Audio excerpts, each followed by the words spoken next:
دلوقتي الاهلي بيطالب بانه يسمع الحوار اللي دار ما بين حكم الفار محمود عاشور وحكم الساحه محمود وفا للحفاظ على حقوق الاهلي واثبات حق الاهلي في انه كان ليه ضربه جزاء. انا واحد زملكاوي مش معترض بالمره وموافق والله العظيم. اسمع الحوار اللي دار ما بينهم، ولو الاهلي ليه حق ياخد يا عم 3 بونت وياخد الدوري وانا مش ممانع، بس على شرط صغير قد كده.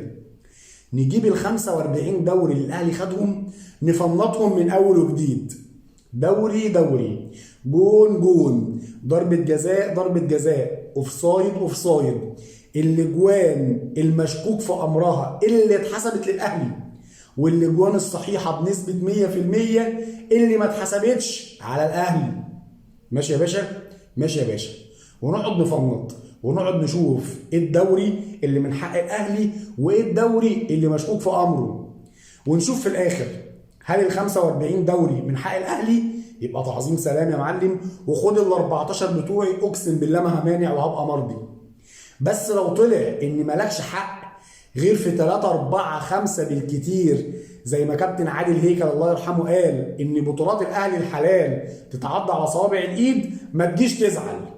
زي ما انت عايز حقك وبتدور عليه ادي الناس حقوقها.